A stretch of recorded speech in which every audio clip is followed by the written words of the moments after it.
Hey everyone, आज हम physics के chapter number 1 electric charges and fields का फाइनल रिवीजन करेंगे और जितनी जल्दी हो सके इस चैप्टर को पूरा कंप्लीट करेंगे। तो चलो शुरू करते हैं। फर्स्ट ऑफ ऑल, चार्जेस क्या होता है? It is a property associated with matters due to which it produces और experience electric and magnetic effect. Charge, हम सबको पता है चार्ज क्या होता है।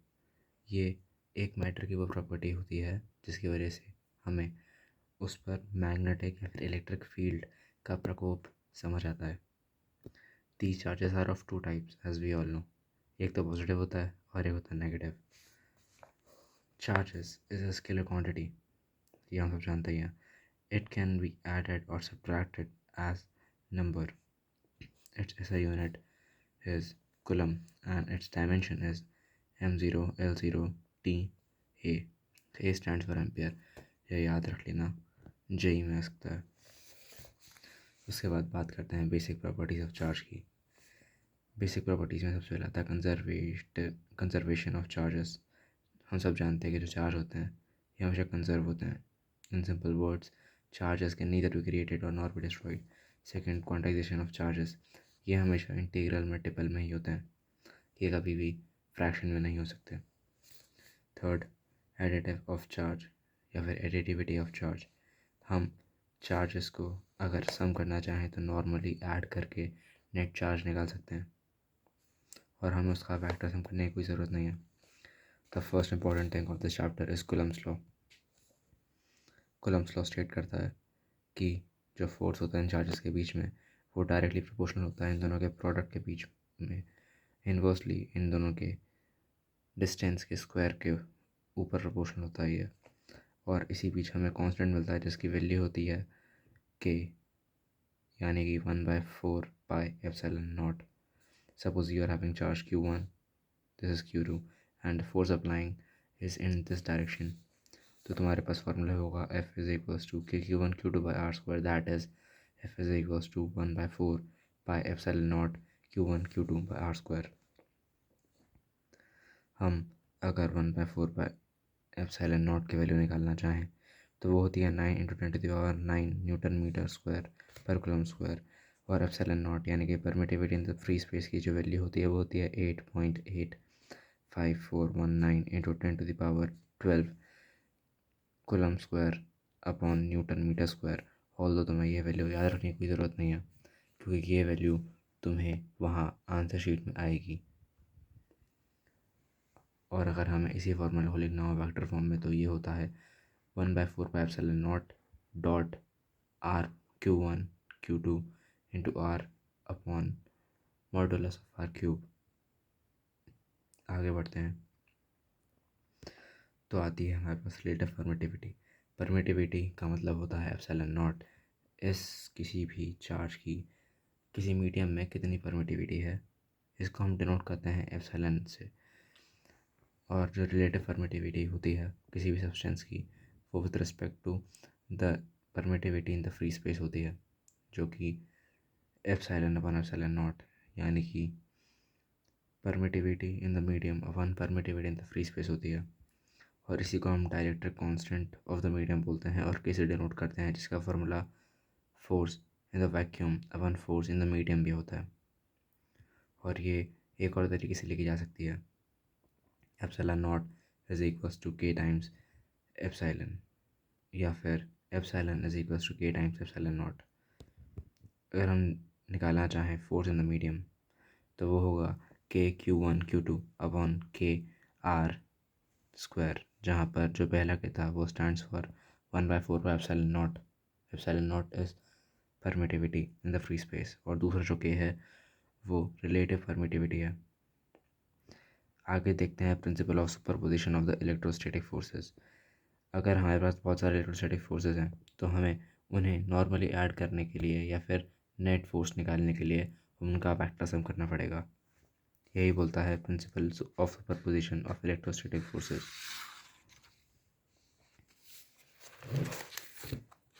Moving ahead toward the electrostatic force due to the continuous charges distribution, the region in which charges are closely spaced is said to be have continuous distribution of charges. हम बात करेंगे यहाँ type of charge distribution. For example, अगर हमारे पास कोई linear charge distribution है, suppose एक wire है जिसके ऊपर चार्ज है, तो हम उसके ऊपर इलेक्ट्रोस्टैटिक फोर्स निकाल सकते हैं इस फॉर्मूला का यूज़ करके, जो कि है K Q naught integration of lambda D L upon R square, जहाँ पे आर नॉट का स्क्वायर है इंटू आर कैप. अब यहाँ पे जो क्यू नॉट है वो हमारा चार्ज 1/4 हमारे के की value. Lambda is the linear charge density, यानी कि इस वायर पे कितना चार्ज है. और इंटीग्रेशन फैक्टर के लिए हमें डी एल चाहिए होता है और आर स्क्वायर डिस्टेंस. उसी तरह surface charge density over the plane sheet, यहाँ पर हमें सेम करना है. Force is equals to K Q, लेकिन इंटीग्रेशन में आ जाएगा sigma. Sigma stands for surface charge distribution. उस सरफेस पे कितना चार्ज है. हमारे पास यहाँ पे प्लेन शीट दी रही है, उस प्लेन शीट पे कितना चार्ज है ये सिग्मा से डिनोट होता है. और अगर हम 3D फिगर्स की बात करते हैं तो वो वॉल्यूम चार्ज डेंसिटी में काउंट होता है, और ये होता है K Q integration of rho D V. V stands for volume upon R naught square into R cap. यहाँ पर जो रो है वो वॉल्यूम चार्ज डिस्ट्रीब्यूशन है. आगे बढ़ते हुए electric field. The electric field due to the charge Q at a point in space may be defined as the force that a unit positive charge would experience if placed at a point. Electric field हम सब जानते हैं क्या है. अगर हमने electric switch on किया है तो वायर में इलेक्ट्रिक फील्ड जनरेट होगी. इलेक्ट्रिक फील्ड एक पॉइंट के आसपास जो कि चार्ज है जनरेट होगी, और अगर हम उसके आसपास कोई और चार्ज लेके आएँ तो हम इसको एग्जामिन कर सकते हैं, इसको फील कर सकते हैं. इलेक्ट्रिक फील्ड इंटेंसिटी, किसी पॉइंट पे कितनी ज़्यादा इलेक्ट्रिक फील्ड है, इसी को हम बोलते हैं इलेक्ट्रिक फील्ड इंटेंसिटी. उससे पहले जानते हैं सोर्स चार्ज के बारे में. वो चार्ज जो कि अपने आसपास इलेक्ट्रिक फील्ड प्रोड्यूस कर रहा है, इसको हम बोलेंगे सोर्स चार्ज. टेस्ट चार्ज एक ऐसा चार्ज होता है जो हमेशा पॉजिटिव कंसिडर होगा, और इस टेस्ट चार्ज को हम हमेशा लेके जाएंगे उस सोर्स चार्ज के पास to feel the electric field of that source charge. हम अब बात करेंगे इलेक्ट्रिक फील्ड इंटेंसिटी की.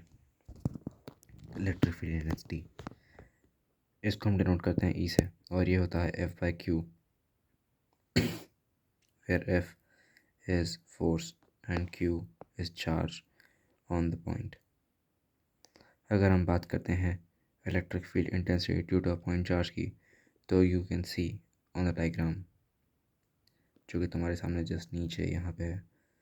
Hair we have 2 points Q and P, दोनों के बीच में सेपरेशन आर का है. और electric field intensity in some direction हमने यहाँ पर राइट सपोज करी है. इसको फाइंड करने के लिए हमारे पास फार्मूलाज होते हैं. अगर हमें इसका मैग्नीट्यूड निकालना है तो होगा K Q by R square, where K stands for 1/4πε0. हमें अगर क्यू की वैल्यू यहाँ पे 0 से बड़ी दे रखी है तो इसका मतलब होता है कि हमारी इलेक्ट्रिक फील्ड की जो डायरेक्शन है वो सोर्स चार्ज से अवे है, यानी कि वो दूर जा रहा है. अगर यहाँ पे इलेक्ट्रिक फील्ड दे रखी है 0 से छोटी, तो इसका मतलब है कि जो सोर्स चार्ज है वो इस पॉइंट, जो पॉइंट चार्ज है वो सोर्स चार्ज के पास आ रहा है. अगर हमें निकालना है electric field due to system of charges, तो हम कुछ नहीं करेंगे, बस इन सब का नॉर्मल एडिशन कर देंगे, क्योंकि सारे इलेक्ट्रिक फील्ड वेक्टर सम से नहीं नॉर्मल एडिशन से आ जाएगी. आगे हम बात करेंगे इलेक्ट्रिक लाइंस ऑफ फोर्सेस. ये इमेजिनरी होती हैं. सबसे पहले ये वो लाइंस होती हैं जो कि एक टेस्ट चार्ज या फिर एक चार्ज से निकलती हैं, पॉजिटिव से बाहर जाएंगी, नेगेटिव के अंदर आएंगी. These are imaginary curve drawn in such a way that the tangent to it at each point give the direction of electric field at the point.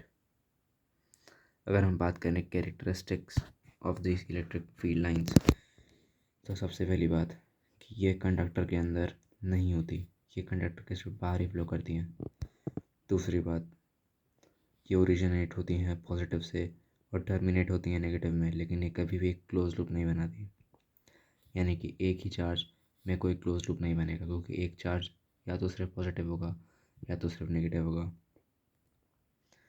उसके बाद electric field does not cross each other, क्योंकि अगर वो करेंगी तो at a point of intersection, वहाँ पर अगर हमने टेंशन ड्रॉ करी तो वो हमें दो डायरेक्शन शो करेगा, जो कि पॉसिबल नहीं है।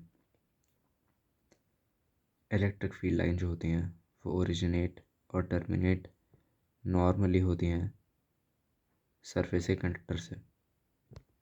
आगे बात करते हैं डाइपोल की। इलेक्ट्रिक डाइपोल एक ऐसा सिस्टम है या फिर एक ऐसा अरेंजमेंट है जिसमें दो इक्वल और अपोजिट चार्जेस, यानी कि एक पॉजिटिव चार्ज और एक negative charge of the same magnitude, एक सेपरेशन पे रखे होते हैं एक दूसरे से, जिसको हम यूजुअली 2L बोलते हैं। इलेक्ट्रिक डाइपोल मोमेंट ये प्रोडक्ट होता है Q इंटू 2L का, यानी कि चार्ज, और उन दोनों के सेपरेशन को हम बोलते हैं 2L। ऊपर जो इलेक्ट्रिक डाइपोल है यही इलेक्ट्रिक डाइपोल मोमेंट भी है। अगर हम डायरेक्शन की बात करें, from negative charge to the positive charge होती है इसकी डायरेक्शन, किसकी?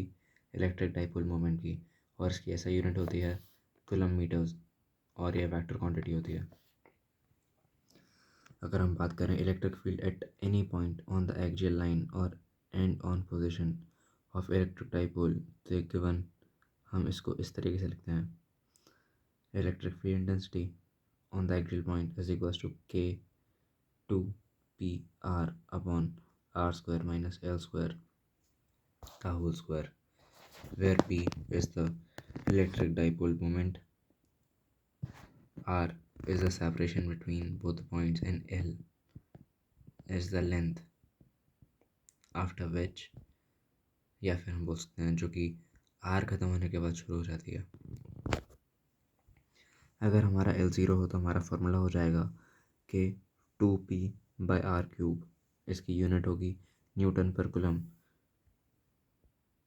अगर हमारी यही इलेक्ट्रिक फील्ड इक्वेटोरियल पॉइंट पे है तो ये होगी K times P upon R² plus L² to the power 3/2। यहाँ पर P इलेक्ट्रिक डाइपोल मोमेंट है, L इन दोनों के बीच की डिस्टेंस है, R दोनों चार्जेस के बीच का डिफरेंस है। अगर यहाँ पे L0 हो जाए तो हमारा फार्मूला होगा KP/R³, इसकी unit same as the above, newtons पर कूलम। एक चीज़ हमें हमेशा याद रखनी चाहिए, अगर L बहुत बहुत बहुत छोटा है R से तो E axial upon E equatorial is equals to 2 होगा, यानी E एक्जियल E इक्वेटोरियल का हाफ होगा। आगे हम बात करेंगे टॉर्क की। Torque on electric dipole placed in uniform electric field is given by tau, denote हम ऐसे करते हैं टाउ से, और ये होता है P, यानी कि electric dipole moment cross E, और tau is equals to PE sine theta, इसकी यूनिट होती है न्यूटन मीटर्स। मिनिमम टॉर्क अगर हमें एक्सपीरियंस करना है तो हमारा जो एंगल है वो होना चाहिए 0 डिग्रीज़, और अगर हमें ये टॉर्क मैक्सिमम चाहिए तो हमारा एंगल होना चाहिए इलेक्ट्रिक फील्ड से π/2 यानी 90 डिग्रीज़। अगर हम बात करें डाइपोल की कि ये कब स्टेबल इक्विलिब्रियम में रहेगा और कब अनस्टेबल इक्विलिब्रियम में रहेगा, तो ये होगा स्टेबल 0 डिग्रीज़ पे और मोस्ट अनस्टेबल होगा 180 डिग्रीज़ पे। Although net force on electric dipole placed in a uniform electric field is always 0, यानी कि उस पर जो नेट फोर्स होता है वो हमेशा 0 होता है अगर वो डाइपोल इलेक्ट्रिक फील्ड में रखा जाए तो। ऑल्दो उसमें हमें मोमेंट देखने को मिलेगी, लेकिन उस पर जो फोर्स होगा वो हमेशा 0 होगा। अगली बात हम करेंगे इलेक्ट्रिक फ्लक्स की। It is linked with any surface is defined as the total number of electric field lines that normally passes through the surface. यानी कि अगर तुम्हारे पास कोई स्पेरिकल या फिर कोई प्लेन सॉलिड सरफेस है, सपोज दिस पेज, इस पेज से जितनी इलेक्ट्रिक फील्ड पास हो रही है परपेंडिकुलर, वही होगा तुम्हारे electric flux. We have some basic formula in vector form. Electric flux is equals to phi. Phi से हम इस इलेक्ट्रिक फ्लक्स को डिनोट करते हैं, और phi is equals to E D S cos theta. E is electric field, D S is the distance, and cos is the trigonometric ratio and theta is the angle। इसकी जो SI unit होती है वो होती है n metre square, यानी newton metre square, या फिर कुलम्स, न्यूटन मीटर स्क्वायर पर कुलम्स। CGS की यूनिट जो होती है वो होती है dyne centimetre square upon coulombs, और ये एक स्केलर क्वांटिटी होती है। अब हम पढ़ते हैं इस चैप्टर के एंड की तरफ। यहाँ पे हमारे पास Gauss law. Gauss law states that the net electric flux on the surface is q times epsilon naught, या फिर q times, या फिर 1/epsilon naught times q, which is charge, and epsilon naught is the permittivity। अब to solve several problems we use some surfaces, imaginary surfaces, इसको हम बोलते हैं Gaussian surface. अगर हमें सॉल्व करना है किसी स्ट्रेट वायर के लिए तो हम गॉसियन सरफेस सिलेंडर लेंगे, और सिलेंडर वाली जो डेरिवेशन है, that derivation is the most important derivation of this chapter. You should remember the derivation. अगर नहीं आती तो मेरा चैप्टर पूरा पढ़ा रखा है डिटेल में, तुम वो जाके देख सकते हो। आगे बात करते हैं electric field due to various kinds of charge distribution. यहाँ पे है टाइप ऑफ चार्ज डिस्ट्रीब्यूशन, और दूसरे कॉलम में है इलेक्ट्रिक फील्ड। अगर हमारे पास एक लॉन्ग इन्फिनाइट वायर है जिसकी चार्ज डेंसिटी लैम्डा है, तो उसकी इलेक्ट्रिक फील्ड होगी lambda upon 2 pi epsilon naught R. अगर हमारे पास एक थिन कंडक्टर है जिस पे चार्ज है, और अगर वो स्पेरिकल शेल है रेडियस आर का, तो पहला, अगर हमारा डिस्टेंस ऑफ द चार्ज उसके रेडियस से ज़्यादा है या उसके रेडियस से कम है, तो उस पे जो नेट इलेक्ट्रिक फील्ड होगी वो ज़ीरो होगी। अगर वो उस चार्ज के इक्वल है या फिर वो उस रेडियस के इक्वल है, तो हमारी नेट इलेक्ट्रिक फील्ड होगी KQ/R²। अगर वो उस नेट रेडियस से ज़्यादा है तो हमारी फील्ड होगी KQ/R²।